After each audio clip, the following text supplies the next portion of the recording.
할렐루야. 예수 그리스도 이름으로 하나님 말씀 증거하겠습니다. 우리 다 같이 성경 말씀 마태복음 15장 21절부터 28절까지 말씀을 다 같이 찾겠습니다.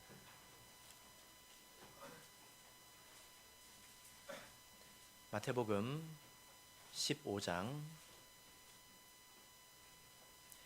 21절부터 28절까지의 말씀을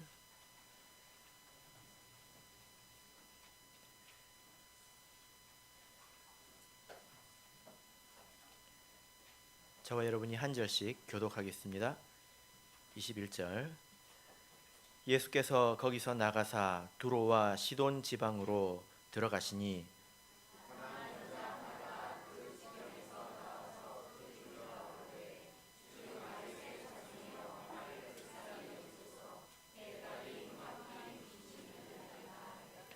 예수는 한 말씀도 대답지 아니하시니 제자들이 와서 청하여 말하되 그 여자가 우리 뒤에서 소리를 지르오니 보내소서.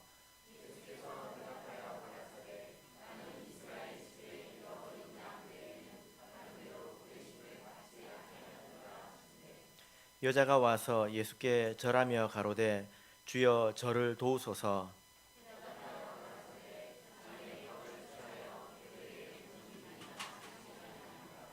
여자가 가로되 주여 올소이다마는 개들도 제 주인의 상에서 떨어지는 부스러기를 먹나이다 하니 이에 예수께서 대답하여 가라사대 여자야 내 믿음이 크도다 내 소원대로 되리라 하시니 그 시로부터 그의 딸이 나으니라. 아멘. 오늘 이 시간은 이 믿음 더욱 굳세라 라는 제목으로 하나님 말씀을 증거하겠습니다.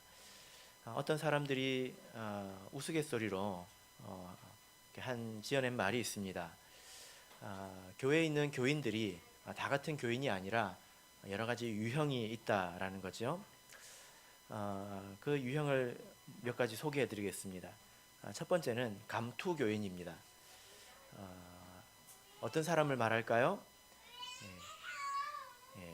교회에서 감투를 주면 교회에 나오고 감투가 없으면 교회 안 나오고 이제 이런 사람들 말합니다.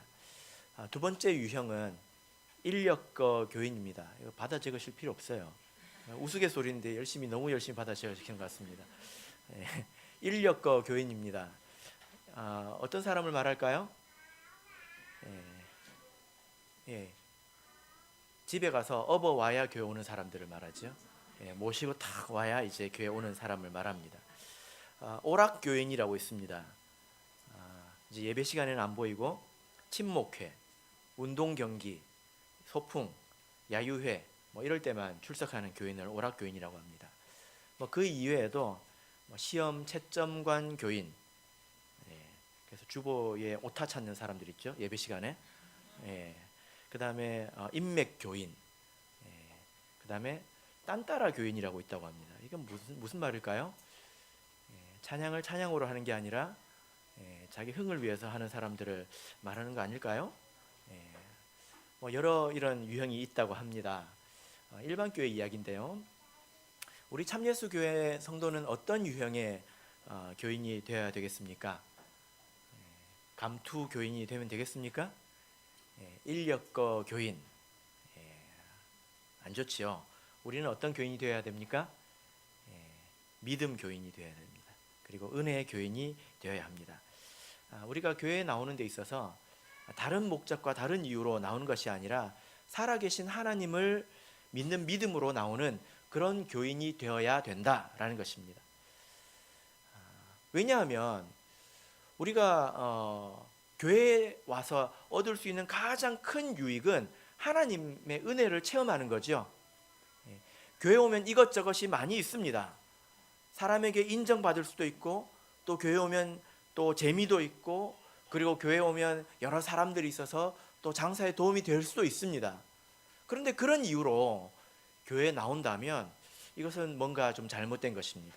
왜 그렇습니까? 인정받으려면 더 큰 세상에서 인정받아야죠. 재미있는 것은 교회 많습니까? 세상에 많습니까? 세상이 훨씬 재밌죠. 장사를 하려면 세상에서 해야 되겠습니까? 교회에서 해야 되겠습니까? 당연히 세상에서 하는 거죠. 그런 것을 얻으려면 교회가 아니라 세상으로 가야 합니다. 번지수를 잘못 찾은 것입니다. 우리가 교회 나오는 것은 그런 것들보다 하나님의 은혜를 얻는 것이 훨씬 더 값지고 크기 때문에 우리가 교회 나오는 것 아니겠습니까? 아마 우리 모든 성도님들께서 여러분은 어떤 유형이 되고 싶으냐 이렇게 물어본다면 나는 믿음 교인이 되고 싶다. 그리고 하나님의 은혜를 누리고 싶다. 이렇게 분명히 말씀을 하실 것입니다. 당연히 그래야 되죠.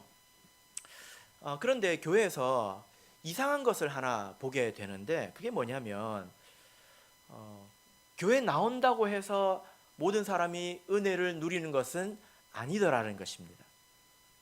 같은 교회에서 같은 말씀을 듣고 같은 하나님을 믿는데 이 사람 저 사람 누리는 은혜가 다르더라는 거예요. 차이가 있더라는 것입니다. 여러분, 왜 이런 차이가 발생합니까? 복불복입니까? 잘 걸리면 은혜를 크게 받고 재수 없으면 은혜를 못 받고 그런 것입니까? 한번 돌아보십시오. 주변을 돌아보시고 내 삶을 전으로 돌아보십시오. 분명히 그런 차이가 있습니다. 그런데 그런 차이가 어디서 비롯됐느냐라고 우리가 성경을 통해서 답을 얻어볼 때 그것은 믿음의 차이에서 옵니다. 하나님의 팔이 짧아서 나에게 손이 미치지 못하는 것입니까? 하나님의 주머니가 텅텅 비어 있어서 나에게 줄 은혜가 없는 것입니까? 아닙니다. 하나님은 팔도 길고요. 주머니도 풍성하신 분입니다. 그런데 왜 어떤 사람에게는 은혜가 가고 어떤 사람에게는 팍팍한 신앙생활을 하게 하시느냐? 그 이유가 바로 이 믿음의 차이에 있다라는 거예요. 오늘 본문에서 우리가 가나안 여인의 이야기를 읽었는데 이 말씀을 보면 이 믿음이 얼마나 중요한지 또 우리가 믿음을 가져야 되는데 어떤 믿음을 가져야 되는지 예수님께서 교훈해 주고 계십니다. 이 여인은 어떤 여인입니까? 자기의 딸이 흉악히 귀신 들린 여자입니다. 그리고 이 여자는 이방인입니다. 하나님의 백성이 아니라는 거예요. 그런데 본문을 보면 예수님께서 그 여자의 믿음을 보시고 이방인이지만 그 딸을 고쳐주십니다. 이것은 하나님의 자녀를 위해서 제발 이런 거라도 보고 배워라 라고 예수님께서 주신 내용입니다. 간혹이요 우리 참예수교회 성도들이 이런 말 하는 것을 듣습니다. 예를 들어 장로교나 다른 교회 사람들이 열심히 기도해가지고 뭐 응답 받았다고 그러면 뭐라고 그럽니까? 피식합니다. 그리고 뭐라고 합니까? 하나님은 너희들 기도 안 들어주셔. 그렇게 생각할 수 있습니다. 왜냐? 우리가 하나님의 자녀이기 때문에 하나님 너희들 기도 안 들어주셔. 너희 착각한 거야.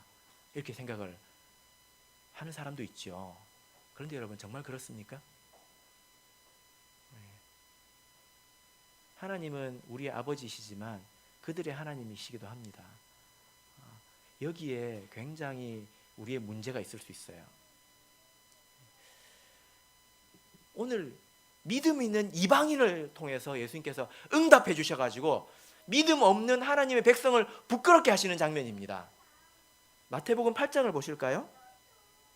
마태복음 8장 10절을 보겠습니다. 10절부터 12절을 보겠습니다. 이 말씀을 읽으실 때 예수님께서 어떤 의도로 그리고 어떤 마음으로 이 말씀을 하셨는지 생각을 하시기 바랍니다. 마태복음 8장 10절에서 12절 같이 읽겠습니다. 시작. 예수께서 들으시고 기이 여겨 쫓는 자들에게 이르시되 내가 진실로 너에게 이르노니 이스라엘 중 아무에게서도 이만한 믿음을 만나보지 못하였노라. 또 너희에게 이르노니 동서로부터 많은 사람이 이르러 아브라함과 이삭과 야곱과 함께 천국에 앉으려니와 나라의 본 자손들은 바깥 어두운 데 쫓겨나 거기서 울며 이를 갈미 있으리라. 아멘. 이 말씀을 보면 예수님께서 이방인의 백부장의 믿음을 칭찬하고 계십니다. 백부장은 군인입니다. 이방인으로서 군대로 이스라엘에 주둔하고 있는 사람 아닙니까? 뭐 하려고 주둔할까요? 예를 들어 일제가 우리나라를 식민지로 삼았을 때 일본에서 군대가 왔습니다. 그 중에 한 대위 정도 되는 장교가 있습니다. 뭐 하러 왔습니까? 하나님의 백성들을 지배하러 왔지요. 압제하러 왔지 않습니까? 그런 사람이 예수님의 소식을 듣게 되고 믿음을 가지게 되었습니다. 그리고 뭐라고 말씀하시냐면 하나님의 백성 가운데서도 이만한 믿음을 가진 사람을 내가 만나본 적이 없다. 그럼 하나님의 백성이 얼마나 부끄럽습니까? 그런 이야기를 하시면서 이제 우리에게 주신 말씀이죠. 이 가운데 우리가 이 예수님의 답답함을 읽을 수 있습니다. 이 답답함을 읽을 수 있어요. 정작 하나님의 백성에게 믿음이 보이지 않는 것입니다. 그리고 하나님의 백성이라는 그런 신분과 주어진 그런 지위로 다른 사람들을 평가하는 거예요. 너희들은 하나님의 은혜가 없어. 저는 장로교회 하나님의 은혜가 있다고 이야기를 하려고 하는 게 아닙니다. 지금 예수님께서 얼마나 답답하시면 이런 이야기들로 믿음을 가지라고 권면을 하시는 것입니까? 한번 생각해 보십시오. 참예수교회 성도가 가득한데 하나님께서 장로교 신자에게 은혜를 폭포같이 부어주시는 것을 우리가 다 봤다고 생각해 보십시오. 우리 기분이 어떻겠습니까? 그것은 우리를 깨닫게 하시려는 말씀이죠. 믿음 없이 교회에서 유령처럼 떠도는 사람들이 너무 많다는 거예요. 그러니까 은혜를 누리지 못하는 것입니다. 하나님의 팔이 짧은 것도 아니고 하나님의 주머니가 비어 있는 것도 아니고 믿음이 없는 것이 문제라는 것입니다. 그래서 오늘 이 본문의 말씀을 통해서 이 여인처럼 또 이 백부장처럼 예수님을 믿고 신뢰해야 되는 것을 가르쳐 주시는 것입니다. 그래서 우리가 이 모습을 살필 때 이 여인의 믿음이 무엇인가, 우리가 가져야 될 믿음이 무엇인가 알 수 있겠지요. 근엄하게 앉아 있는 것이 전부가 아닙니다. 교양 있게 이 자리에 앉아 있는 것이 전부가 아닙니다. 나에게 믿음이 있는지 자기를 돌아봐야 될 것입니다. 마태복음 15장 21절부터 23절을 먼저 읽으시고 여인의 믿음에 대해서 같이 생각해 보겠습니다. 마태복음 15장 21절에서 23절 같이 읽겠습니다. 시작. 예수께서 거기서 나가사 두로와 시돈 지방으로 들어가시니 가난 여자 하나가 그 지경에서 나와서 소리질러 가로되 주 다윗의 자손이여 나를 불쌍히 여기소서 내 딸이 흉악히 귀신 들렸나이다 하되 예수는 한 말씀도 대답지 아니하시니 제자들이 와서 청하여 말하되 그 여자가 우리 뒤에서 소리를 지르오니 보내소서. 예수께서 대답하여 가라사대 나는 이스라엘 집 외에는 다른 데로 보내심을 받지 아니하였노라 하신대. 23절까지 읽자고 해놓고 24절까지 읽었네요. 예수님께서 지금 어디로 가셨습니까? 두로와 시돈으로 가셨습니다. 우리가 성경을 쭉 읽어보면, 구약부터 읽어보면 두로와 시돈이 어떤 곳인지 우리가 알 수 있는데, 이 두로와 시돈은 잘 나가던 곳입니다.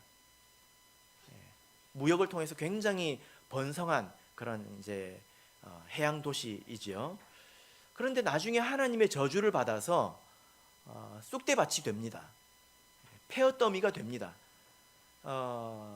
그래서 이 두로와 시돈이라는 곳은 어떤 곳이냐면 하나님의 저주를 받은 땅입니다. 그 땅에서 어떤 이방인 여자가 하나 살고 있었어요. 근데 이 여자가 예수님의 소식을 듣고 예수님에게 나옵니다. 찾아옵니다. 이 여인에 대해서 성경은 뭐라고 기록하고 있습니까? 어떻게 생겼는지, 또 나이는 얼마인지, 또 학벌은 무엇인지, 재산은 얼마나 되는지 이런 것에 대해서 아무 말이 없습니다. 하나님은 그런 것에 대해서 관심이 없다는 거죠. 성경에서 기록하고 있는 이 여인의 모습이 무엇인지 여러분 찾아보십시오. 이 여자의 특징적인 모습, 만약에 우리가 이 장면을 보고 30년 후에 이 일을 기억한다면 그 여자는 이거 하나로 기록이 될 것입니다. 기억이 될 것입니다. 그 여인의 특징적인 모습이 무엇입니까? 소리를 지른다는 것입니다. 그죠? 등장하면서부터 뭐합니까? 소리를 지르면서 등장하지요. 그러니까 이 자기 자녀가 이렇게 귀신이 들려 있으니까 얼마나 마음이 아프겠습니까? 그러니까 예수님에게 나와서 이제 절규하고 간절히 부르짖고 있다는 것입니다. 그래서 우리가 아까 읽을 때 주 다윗의 자손이여 나를 불쌍히 여기소서, 내 딸이 흉악히 귀신 들렸나이다 이렇게 근엄한 목소리로 이야기했을까요? 부르짖었을 것입니다. 절규했을 것입니다. 그래서 그 뒤에 있는 제자들이 너무 그 여자 한 명이 그 뒤에서 막 소리를 지르니까 시끄러워가지고 일을 도저히 할 수가 없는 거예요. 그래서 23절 보면 그 여자가 우리 뒤에서 소리를 지르오니 보내소서, 이 말이 무슨 말입니까? 예수님, 이 여자가 뒤에서 소리를 지르니까 업무 방해가 너무 심합니다. 도저히 업무를 볼 수가 없으니까 이 여자를 좀 고쳐서 좀 보내줘 버리십시오. 그 정도로 이 여자가 소리를 질렀다는 것입니다. 우리 성도님들께서는 하나님을 믿은 이래로 예수님께 이렇게 소리를 질러 보신 적 있습니까? 부르짖어 보신 적이 있으십니까? 이것이 이 여인의 믿음입니다. 아마도 이 여자는 자기가 할 수 있는 모든 것을 다 했을 것입니다. 사랑하는 딸을 위해서 의사에게도 갔을 것이고 또 귀신을 쫓는 용한 그런 무당에게도 갔을 것입니다. 그런데 아무도 고치지 못했습니다. 그런데 그때 한 가지 소식을 들었는데 예수님이 온다는 것이었어요. 그 예수님에 대해서 이미 들은 바가 있습니다. 여기서 이렇게 소리를 지르는 것에는 어떤 믿음이 있냐면 예수님이 아니면 안 된다, 그리고 지금이 아니면 안 된다, 이 두 가지가 있습니다. 왜 그렇습니까? 여러분, 예수님께서 성경 다른 곳에서 두로와 시돈에 갔다는 이야기를 찾아보신 적이 있습니까? 이건 아주 놀라운 것입니다. 두로와 시돈은 하나님의 저주를 받은 것입니다. 이스라엘 민족이 정말 싫어해요. 하나님의 저주를 받아가지고 개밥이 된 이세벨이 이 지역 출신입니다. 이스라엘 백성이 얼마나 싫어했겠습니까? 그 저주받은 곳에 예수님이 오셨습니다. 이번에 안 오시면 다음에 또 오시면 되겠죠. 그죠? 그렇지 않아요. 이 여인이 생각할 때 예수님께서 이제 얼마나 이 지역에 있을지 알지 못하고 또 예수님께서 다음에 오신다는 보장이 없기 때문에 지금이 아니면 안 된다는 간절하고 절박한 심정으로 예수님께 요청하고 있는 것입니다. 어찌해서든지 예수님과 눈이라도 마주쳐서 응답을 얻어내야 되겠다라는 그런 급박한 심정이 이 여인에게 있는 것입니다. 여러분, 우리가 하나님을 이렇게 믿을 때에 이런 마음이 있어야 합니다. 기본적으로 이런 마음이 있어야 합니다. 하나님에 대해서 간절하고 절박한 그런 마음이 있어야 합니다. 그게 믿음이죠.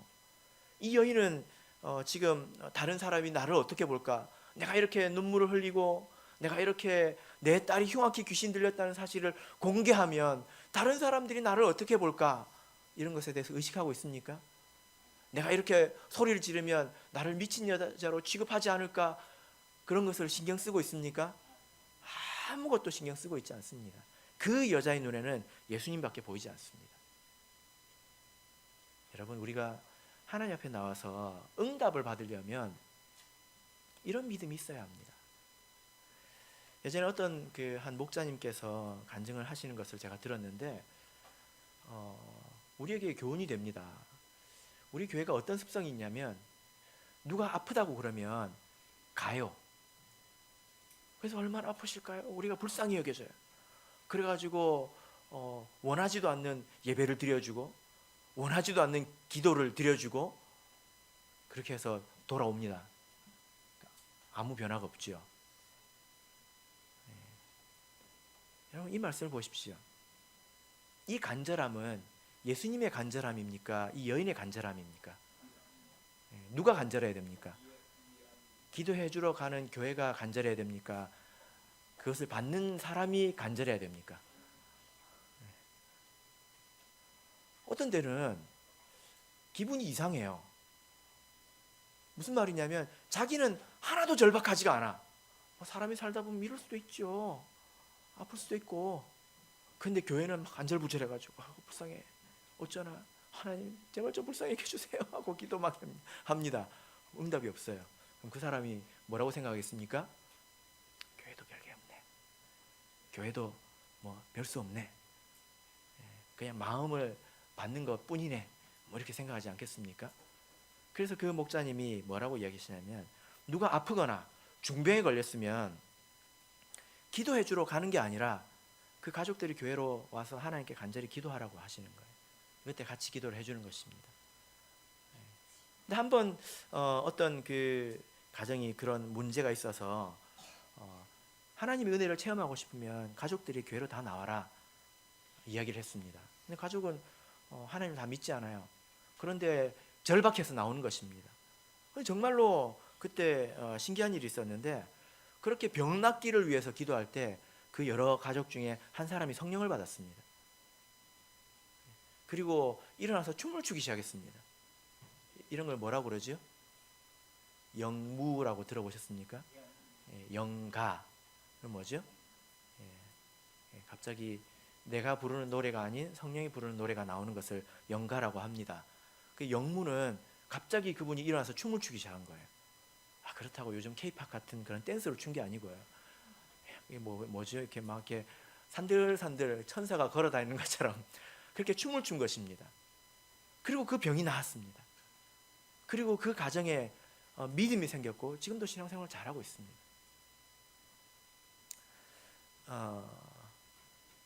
오늘 이 여인의 모습과 우리의 모습을 비교해 보면 우리에게 교양이 너무 넘쳐요. 기도할 때도 너무 교양 있게 하고요. 자기 체면을 너무 봅니다.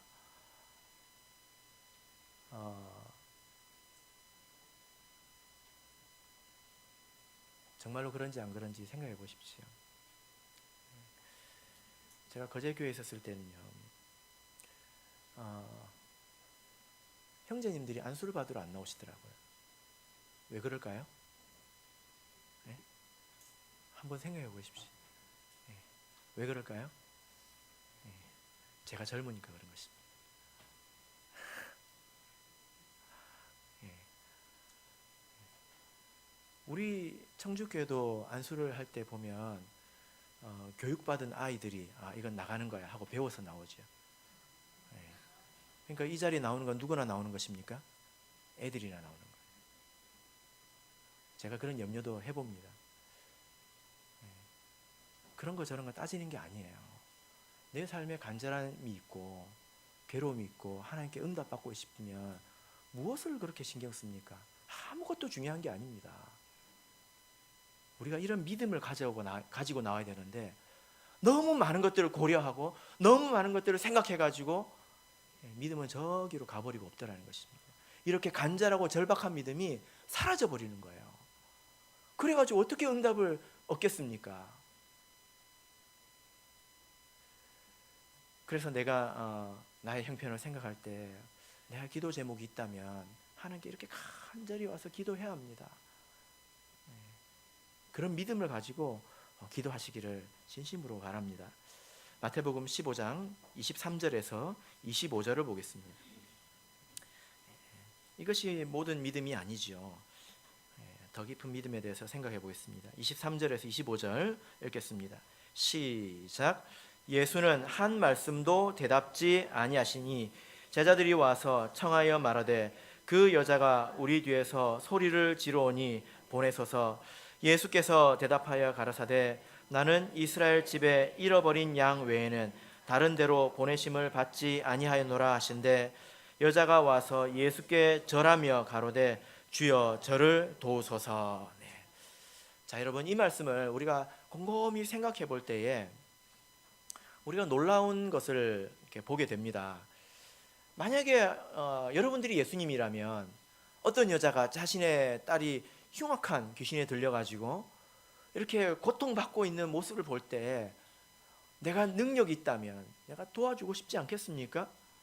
그런데 예수님께서 어떻게 하십니까? 23절 보십시오.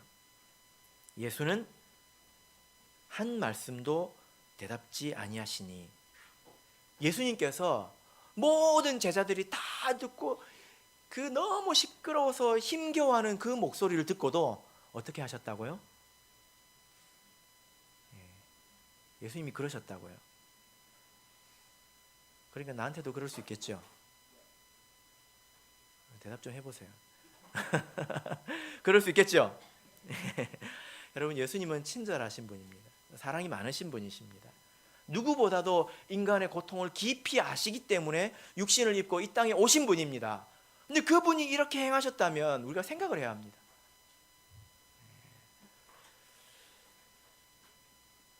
그런데 이제 예수님께서 한 말씀도 대답지 않으니까 제자들이 하다 너무 답답해가지고 시끄러워가지고 예수님 좀 고쳐가지고 좀 보내버리세요. 여자가 불쌍해서 고쳐주라는 것입니까? 아니죠. 시끄러워서. 여러분, 기도는 이렇게 해야 돼요. 하나님이 불쌍해서 안 고쳐줘도 시끄러워서 고쳐주실 수도 있어요. 이렇게 이야기를 하니까 예수님께서 뭐라고 말씀하십니까? 24절 같이 읽어보겠습니다. 시작. 예수께서 대답하여 가라사대 나는 이스라엘 집에 잃어버린 양 외에는 다른 데로 보내심을 받지 아니하였노라 하신대. 이 말씀의 뜻이 무엇입니까? 지금 이 여자는 이방인이잖아요. 나는 이스라엘 민족에게 보내심을 받았지 이방인을 위해서 보내심을 받지 않았다. 이게 무슨 말입니까? 나랑 너랑 무슨 상관이냐? 네가 고통받는 것이 나하고 무슨 상관이 있냐? 여러분, 혹시 교회에서 이런 말 들어보셨습니까? 목자님한테 어려움이 있어가지고 상담을 하러 왔습니다. 목자님 힘들어 죽겠어요. 그 목자님이 그게 나하고 무슨 상관인데요? 그러면 교회 오고 싶겠습니까? 안 오고 싶겠습니까? 제가 그러진 않아요. 근데 그런 말을 들었다고 한번 생각해 보십시오. 뭐 말은 그렇게 안 하더라도 목자님이 쭈뼛쭈뼛 하면서 어쩌라고 나보고 이렇게 생각한다고 느껴졌다면 사실 정말로 실망이 될 것입니다. 뭐 이 정도 했는데 안 되면 어쩔 수 있나 라고 포기하게 될 것입니다. 여기서 이 여인의 믿음이 드러나지요. 25절 보십시오. 이 여자가 어떻게 합니까? 여자가 와서라고 말하고 있습니다. 그러니까 이 여자가 예수님이 자기에 대해서 좋은 말이건 싫은 말이건 자기에 대해서 이야기했기 때문에 그것을 끈으로 더 가까이 나와버리지 않습니까? 어지간한 사람은 떠나버렸을 것입니다. 그래서 이 여인이 믿음이 있다는 거예요. 여러분, 이 여인이 가진 믿음이 무엇입니까? 한번 생각해 보십시오. 낙심하지 않는 것입니다. 그리고 예수님에 대해서 실망하지 않는 거예요.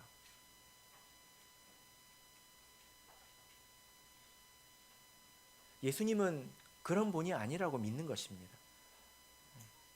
예를 들어 제가 여러분에게 어쩌라고요? 나하고 무슨 상관이에요? 라는 말을 직접 귀로 들었다고 할지라도 목자님이 그런 분이 아니야 라고 믿는 거죠. 제발 좀 그렇게 믿어주십시오. 예수님이 그렇다고 믿었던 것입니다. 과거에 여러 가지 많은 이야기들을 통해서 예수님은 자비로우신 분이구나. 예수님은 불쌍한 사람을 불쌍히 여겨주시는 분이시구나. 예수님의 성품에 대해서 확실한 생각을 가지고 있었던 것입니다. 여러분, 우리가 이런 믿음이 있어야 합니다. 여러분, 왜 우리가 쉽게 낙담하는지 아십니까? 이런 믿음이 없어서 그래요. 우리가 신앙생활을 하고 또 이렇게 살아가면서 어려움을 겪습니다. 어쩔 수 없는 일들을 많이 겪죠. 여러분, 그때 기도하지 않는 사람 보신 적 있습니까? 저는 본 적이 없습니다. 심지어 하나님을 안 믿는 사람도 고통스러운 일이 생기면 기도합니다. 안 시켜도 기도합니다. 뭐라고 기도합니까? 아이고 하나님, 부처님, 공자님, 예수님 기도를 하지 않습니까? 이렇게 기도하는 것은 답답해서 기도하는 거예요. 누군가를 의지하고 싶은 그 본성에서 비롯된 것이죠. 믿음에서 비롯된 것은 아닙니다. 그리고 정말로 어떤 사람은 부르짖습니다.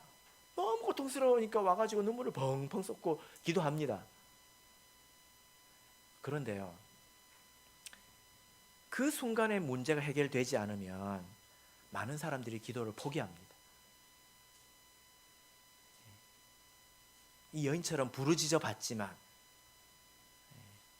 이 여인처럼 기도해봤지만 이 여인과 같은 신뢰는 없었던 거예요. 내가 기도해도 안 되더라. 예수님은 나를 모르시나 봐. 나의 고통에 대해서 관심이 없으신가 봐. 예수님은 그런 분인가 봐. 하기야 나 같은 사람 누가 알아주겠어 하고 예수님에 대해서, 예수님의 그 사랑에 대해서 판단해버리는 것입니다.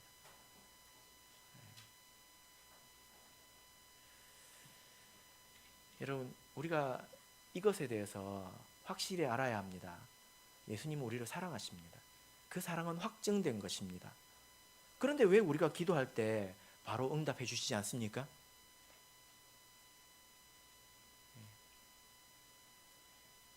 왜 그렇습니까?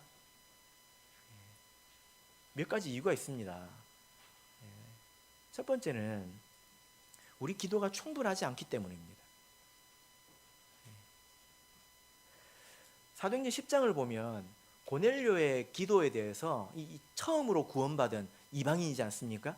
이 고넬료에 대해서 하나님께서 뭐라고 말씀하시냐면 내 기도와 구제가 하나님 앞에 상달되었다라고 이야기하고 있습니다. 이 무슨 말입니까? 하나님 앞에 도착했다는 거예요. 그러니까 기도는 하나님 앞에 상달되도록 해야 되는 것입니다. 그냥 한번 내가 마음이 내킬 때 한번 세게 하고 마는 것이 아니라 상달되도록 해야 되는 것입니다. 그 기도가 어떤 기도입니까? 하나님께 항상 기도하더니라고 성경에 말하고 있지요. 여러분, 우리 기도가 정말로 믿음에서 우러나오는 기도라면 우리는 이렇게 기도하게 됩니다. 그런데 그런 기도가 아니라 정말 답답해서 그냥 지푸라기라도 붙잡는 심정으로 하는 것이라면 해버리고 말지요. 그래서 상달되는 기도가 되어야 된다는 것입니다. 두 번째 이유는 기도 응답에 하나님의 때가 있기 때문입니다. 곰곰이 우리가 생각을 해보면 우리가 기도할 때 바로 하나님께서 들어주신다면 어떻게 될까요? 그런 생각 해보셨습니까?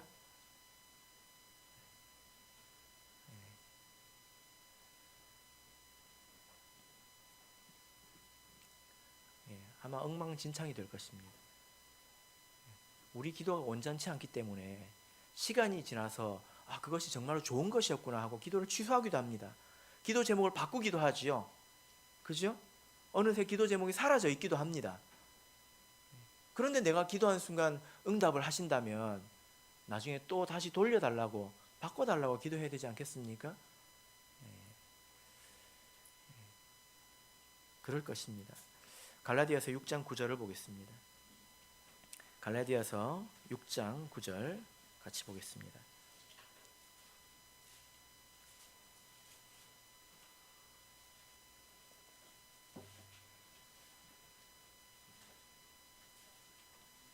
갈라디아서 6장 9절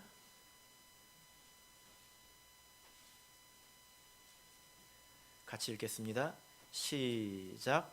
우리가 선을 행하되 낙심하지 말지니 피곤하지 아니하면 때가 이름에 거두리라. 우리가 선을 행하되 무엇을 하지 말아야 합니까? 낙심하지 말아야 합니다. 그리고 때가 있다는 것입니다. 그것이 응답되는 데는 뭐가 있다고요? 하나님의 때, 하나님의 타이밍이 있다는 것입니다. 그래서 만약에 이렇게 생각해 보십시오. 예수님께서는 그 여인이 오기도 전에 두로와 시돈에 가면 그 여인이 올 것을 이미 알고 계셨고, 그 여인이 어떤 믿음을 가지고 있는지 이미 아셨습니다. 그런데 그 여자가 소리 지르자마자 응답해 주셨다면 오늘 이 귀한 믿음의 이야기를 우리는 들어볼 수 없었을 거예요. 여러분, 예수님께서 왜 이 여인에게 그 요청에 어차피 들어줄 거였는데 이렇게 애가 닳도록 해놓고 들어주셨을까요? 무슨 말인지 아시겠죠? 어차피 들어줄 거잖아요. 그러면 진작에 좀 들어주시지 왜 이렇게 사람을 괴롭히냐고요. 다 누구 때문이에요? 여러분들 때문입니다. 그렇게 들어줬으면 우리가 이 귀한 믿음의 스토리를 들을 수 없기 때문에 그걸 우리한테 들려주려고 이 여자를 괴롭히신 거예요. 다 누구 때문이에요? 우리 때문이에요. 우리가 이렇게 좋은 믿음을 가지라고, 이 여인과 같은 믿음을 가지라고 보여주신 것입니다. 이 여인이 어떤 것을 돌파하는지 보여주신 것입니다. 믿음이라는 건 이걸 극복하는 게 믿음이에요. 기도하는 것은 답답해서 기도할 수도 있는 것입니다. 또 예수님께서 이렇게 기도를 오래 지나도록 응답을 해주시지 않고 나중에 응답을 해주시는 것은 사실 선물을 주기 위해서입니다. 그 선물이 뭘까요? 선물은 기대하지 않는 거죠. 그 선물이 뭘까요? 바로 믿음입니다. 이 딸이 낳아도 결국은 죽지 않습니까? 그죠? 그런데 그 여인의 마음속에 있는 믿음은 사라지지 않습니다. 이런 과정을 통해서 와, 이분이 정말로 듣던 대로 정말로 참이구나 하고 내 마음속에 있는 믿음이 실제가 되었습니다. 그래서 더 큰 믿음을 가지게 되겠지요. 우리가 조금 기도하고 응답받으면 어떤 생각을 하냐면, 사람은 간사해서 이렇게 생각하게 됩니다. 내가 나을 때가 되어서 마침 기도했구나, 이렇게 생각하게 되죠. 그래서 오래 기도하게 하시는 이유는 우리가 확실히 이것은 하나님께서 은혜로 주신 것이다 라는 믿음을 얻기 위해서, 주시기 위해서 그렇게 하시는 것입니다. 그래서 우리 성도들을 보면 좀 잘못된 것 하나가 있습니다. 그게 뭐냐면, 기도했을 때 바로 뭔가 이렇게 짠 하고 일어나는 것만 간증이라고 생각해요. 대부분 우리 성도들이 이렇게 이야기하고 또 듣는 간증들은 기도할 때 바로 무엇인가 일어났다라는 것을 간증으로 생각하지 않습니까? 근데 그런 일만 있는 것은 아닙니다.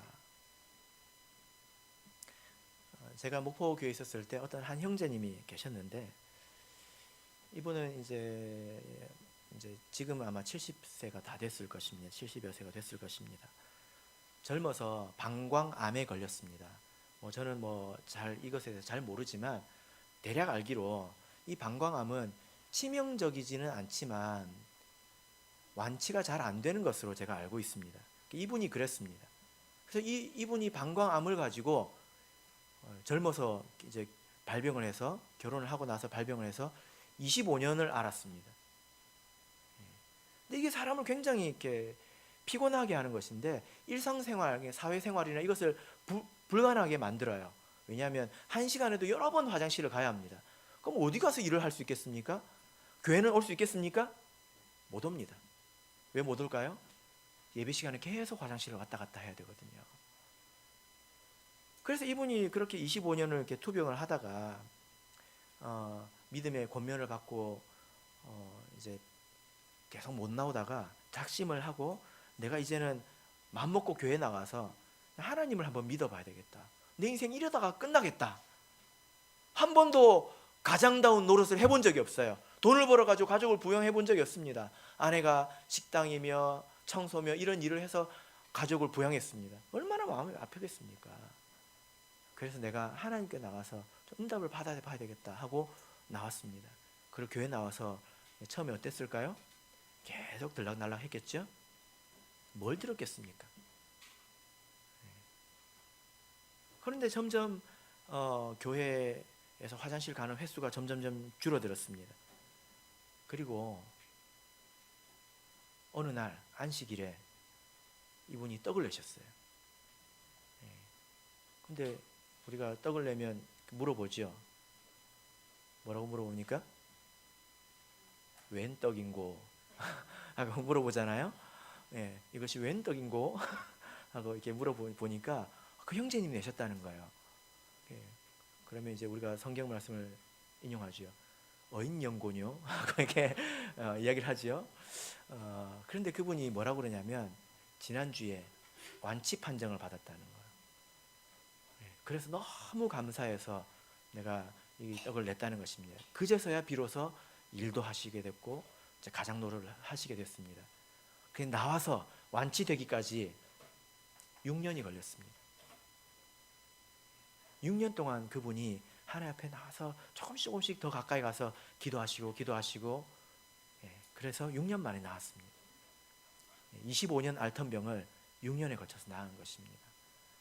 이것이 우리에게 조금 더 현실적인 그런 간증이 되지 않을까요? 어떤 문제는 하나님께서 급속히 치료해 주시는 문제가 있지만 어떤 문제는 이렇게 오랜 시간을 놓고 기도해야 되는 그런 문제도 있습니다. 영혼군에 관해서 특별히 더 그럴 수 있다는 생각이 듭니다. 저는 제 부모님을 위해서 20년간 기도했습니다. 여러분에게도 그런 기도 제목이 있지 않습니까? 그러면 낙심하지 말고 기도하십시오. 하나님을 의심하지 마십시오. 예수님께서 오늘 이런 모습을 보여주신 것은 정말로 그래서가 아니라 그 믿음을 드러내시려고 하신 것입니다. 예수님은 지금 참고 있는 거예요. 들어주고 싶은데 참예수교회 성도들을 위해서 참고 계신 것입니다. 이 믿음을 우리 참예수교회 성도들에게 알려줘야 되겠다. 참고 계신 것입니다. 이 여인의 믿음이 여기서 끝나지 않습니다. 본문으로 돌아가서 15장 26절, 27절을 보겠습니다. 26절, 27절 이 여인의 믿음에 대해서 다시 한번 생각해 보시기 바랍니다. 26절, 27절 읽겠습니다. 시작. 대답하여 가라사대 자녀의 떡을 취하여 개들에게 던짐이 마땅치 아니하니라. 여자가 가로되 주여 올소이다마는 개들도 제 주인의 상에서 떨어지는 부스러기를 먹나이다 하시니. 네. 예수님께서 이 여인에게 하신 말씀이 가히 충격적입니다. 이렇게 끈질기게 이렇게 간절하게 기도하는데 예수님께서 뭐라고 말씀하십니까? 누가 자녀들에게 줄 떡을 개한테 주는 걸 봤냐? 여기 자녀들에게 줄 떡이 무엇입니까? 하나님의 은혜를 말합니다. 자녀는 누구입니까? 이스라엘 백성이죠. 개는 누구를 말합니까? 이 여자를 말하는 것입니다. 이방인을 말하는 것입니다. 성경에 지금 우리 애완동물 생각하시면 안 됩니다. 천안교회 밑에 동물병원이 있는데요. 상전이에요, 상전. 지금 이 개로 생각하시면 안 됩니다. 성경에 나오는 개가 어떤 개인지 보십시오. 정말로 쓸모없는 것들만 모아놓은 게 개입니다. 지가 알아서 살아야 돼요. 그래서 이세벨이 그 마지막에 죽을 때 그 이제 떨어져서 죽지 않습니까? 그때 누가 와가지고 뜯어먹죠? 개들이 와서 뜯어먹어요. 그게 성경에 있는 개예요. 굉장히 무가치하고 무능하고 이런 존재를 말하는 것입니다. 인격적으로 최대한 짓밟아 놓는 것입니다. 충격적이죠. 우리 예수님께서 이런 말씀을 하셨다고요? 놀랍습니다. 그런데 이 예수님의 말씀에 대해서 이제 여인이 어떤 대답을 합니까? 여러분 예수님 오해하지 마세요. 이것은 이 여인의 믿음을 드러내시기 위해서 하신 것이지 예수님도 지금 참고 계십니다. 이 여인이 뭐라고 그럽니까? 주여 올소이다마는 개들도 제 주인의 상에서 떨어지는 부스러기를 먹나이다. 이렇게 말하고 있습니다. 이 여자가 자기가 개라는 것을 인정하고 있습니다. 이것은 자기의 처지를 말하는 거죠. 여러분 우리가 이런 인식이 있어야 합니다. 여러분 만약에 예수님께서 나타나셔서 여러분들 보고 개라고 그러면 기분이 어떻겠습니까? 아마 자존심이 상해가지고 갚버리는 분도 있을지 몰라요. 그러면 안 됩니다. 우리 사람이 이렇게 무능하다는 걸 알아야 합니다. 지금 우리는 먹고 살 수도 있죠. 그래서 지금 뭐 크게 부족함이 없어 보입니다.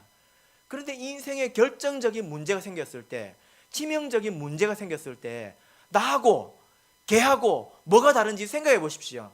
자녀가 이렇게 흉악히 귀신 들렸습니다. 그럼 걔하고 나하고 뭐가 달라요? 할 줄 모르는 건 똑같지 않습니까? 그만큼 무능하다는 것입니다. 예수님이 사람이 개보다 낫다는 걸 모르십니까? 아니에요. 아십니다. 그러나 한계가 이와 같다는 것을 알라고 하시는 말씀입니다. 이 여자가 그걸 받아들여요. 우리 사람이라는 것이 잘나 보이지만 사실은 이와 같다는 거예요. 무가치하고 무능하다는 것입니다. 하나님 앞에서 그런 존재라는 거예요. 이 여자가 이렇게 겸손한 마음을 가지고 있습니다. 내가 집에 돈이 좀 있고, 내가 지식이 좀 있고, 내가 직장이 좀 번듯하다 보면 사람이 이런 마음을 잃어버립니다. 자기 자신을 드러내기 시작하지요. 그러나 하나님은 아십니다. 뭘 아십니까? 하나님은 기가 막히게 아십니다. 어떤 문제가 생기면 저 사람이 쩔쩔매는지 하나님은 기가 막히게 아십니다. 그런 사람들을 이제 여러 명 이렇게 만나보니까 만약에 그 문제가 내 문제라면 저도 똑같을 것 같아요. 쩔쩔맬 것 같습니다. 이게 사람이라는 거죠. 그런데 이 여자가 예수님께 뭐라고 이야기합니까? 그것을 받습니다. 예수님께 세상에 나보고 개라고 하다니 안 받고 말지 하고 간 게 아니라 뭐라고 합니까? 옳습니다. 받지요. 근데 그게 끝이 아니지요. 뭐라고 말합니까? 개들도 제 주인의 상에서 떨어지는 부스러기를 먹나이다. 이게 무슨 말입니까? 하나님은 우리 참예수 교회의 아버지이시죠. 그죠? 하나님은 이 세상 모든 사람의 하나님이십니다. 주인이시죠. 그와 같은 이야기입니다. 하나님이 우리 자녀들에게는 떡을 주시지만 하나님은 이 세상 사람들에게 비도 내려주시고 햇볕도 내려주십니다. 주인에게 간청하면 부스러기 은혜도 내려주십니다. 그걸 이야기하고 있는 것입니다. 이 여자가 하는 말이 뭐냐면 자녀들에게 줄 떡까지 저한테 주실 필요가 없습니다. 저는 부스러기면 충분합니다. 이게 얼마나 대단한 이야기인지 생각해 보십시오. 예수님이 정말로 놀랐을 것입니다. 지금 딸이 흉악히 귀신 들렸어요. 세상에서는 해결할 수 있는 방법이 없습니다. 이것은 세상에서 가장 큰 문제를 말하죠. 그런데 이 가장 큰 문제도 예수님의 은혜로, 은혜의 부스러기만 있어도 덮을 수 있다는 것입니다. 이 여자가 하나님을 얼마나 크게 생각하고 있는지 여러분 생각해 보십시오. 하나님의 능력이 온 지구보다 크기 때문에 그 능력의 부스러기만이라도 나에게 있다면 내 이 큰 문제를 다 덮고 남는다는 것입니다.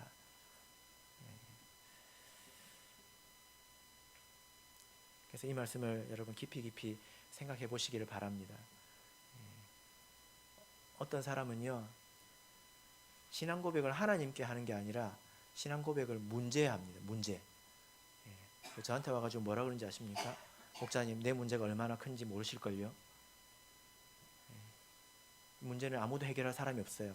쭉 듣다 보면 자기가 가지고 있는 문제가 얼마나 큰지 문제에 대해서 신앙 고백을 하고 있어요. 이 문제는 절대적이고 아무도 고칠 리가 없고 그래서 나는 이렇게 살 수밖에 없고 막 이렇게 이야기를 합니다. 그래서 당신한테는 문제가 하나님이네요. 그 고통이 하나님이네요. 이 여자는 어떻게 생각하고 있습니까? 자기의 문제가 아무리 크다 하더라도 하나님의 은혜의 부스러기로 덮고도 남는다. 하나님은 그런 분이다는 것입니다. 여러분, 여기서 보면 28절 읽겠습니다. 28절 읽겠습니다. 시작. 이에 예수께서 대답하여 가라사대 여자야 내 믿음이 크도다. 내 소원대로 되리라 하시니 그 시로부터 그의 딸이 나으니라. 예. 우리 한국 성경에는 잘 이렇게 표현이 안 돼 있는데 이 원문 성경을 보면 한 단어가 있습니다. 그게 뭐냐면 와 이거예요. 이게 뭐죠? 감탄사입니다. 예수님께서 이 여인의 믿음에 대해서 뭐라고 하셨냐면 와 하신 것입니다. 예수님은 다 알지 않습니까? 그런데 알고도 놀라신 거예요. 이런 믿음이 이 여인에게 있었다는 것입니다. 여러분 알고도 놀라신 적 있습니까? 저는 알고도 놀라본 적이 있습니다. 제가 처음 군대를 갔는데요, 대포를 쏘는 부대로 갔습니다. 거기 있다가 제가 군악대로 갔는데 대포 안 쏴보셨죠? 저는 쏴봤습니다. 대포 소리가 얼마나 큰지 아십니까? 전 태어나서 처음 들어봤는데 엄청 놀랐습니다. 이게 그냥 놀라는 정도가 아니라 몸이 막 깜짝 움찔하는 거 있잖아요. 10번을 쏘거든요. 처음에 놀랐으면 두 번째 놀랄까요? 제가 이제 하나 둘 셋 하면 뻥 쏘지 않습니까? 뻥 하고 쏜단 말이에요. 그럼 하나 둘 셋 하고 마음의 준비를 하고 있잖아요. 쏘는 줄 아는데도 뻥 하니까 또 놀래더라고요. 세 번째는 안 놀래야지. 뻥 하는데 또 놀라는 거예요. 제가 10번을 놀랐습니다. 소리가 얼마나 큰지. 몸이 10번을 그렇게 반응을 하더라고요. 예수님께서 이 여자가 올 때 이 여자의 믿음이 어떤지 예수님 이미 다 아셨습니다. 그런데 이것이 드러나는 것을 보고 다시 한번 놀란 것입니다.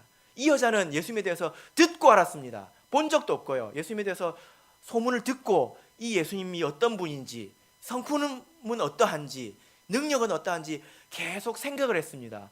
그러니까 이 예수님은 사랑이 풍성하시고 나 같은 사람도 반드시 긍휼히 여기실 것이고 그의 능력은 한이 없다는 것을 이 여자는 알게 된 거죠. 만약에 우리 예수님께서 참예수교회에 오신다면 알고도 놀라실지도 모르겠다는 생각이 듭니다. 거꾸로 여러분 우리 참예수교회만큼 하나님을 많이 체험하는 데가 있는 줄 아십니까? 참예수교회만큼 하나님이 살아계시다는 것을 체험하고 하나님의 은혜를 많이 입는 데가 있는지 아십니까? 없습니다. 우리가 들은 성경 말씀으로도 우리가 들은 간증으로도 하나님이 얼마나 크신지 하나님의 성품이 어떠한지 우리가 충분히 100번을 알고도 남습니다. 그런데도 우리가 만약에 하나님에 대해서 이렇게 간절한 믿음이 없다면 예수님이 알고도 오시고 놀랄 것 같아요.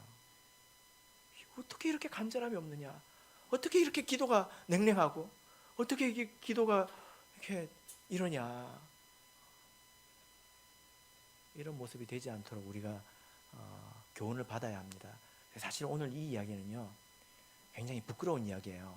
예수님께서 작심을 하고 이스라엘 백성들을 부끄럽게 하려고 이렇게 하신 것입니다. 장로교인 한 명을 여기다 불러다가 이 사람에게 은혜를 다 베푸는 것입니다. 그럼 자녀들이 얼마나 부끄럽겠습니까? 그런데 이것은 자녀를 사랑하기 때문에 이렇게 하시는 거죠. 그죠? 우리가 받은 은혜로 충분합니다. 그것을 통해서 하나님이 얼마나 크신지 우리에 대한 사랑이 어떠하신지 여러분 생각하십시오. 그래서 이 믿음을 꼭 가지시기를 바랍니다. 그래서 뜨거운 마음으로 이 여인처럼 간절한 마음으로 예수님 앞에 나오실 때에 더욱더 큰 은혜를 체험하실 줄로 믿습니다. 우리 다 같이 찬송하겠습니다.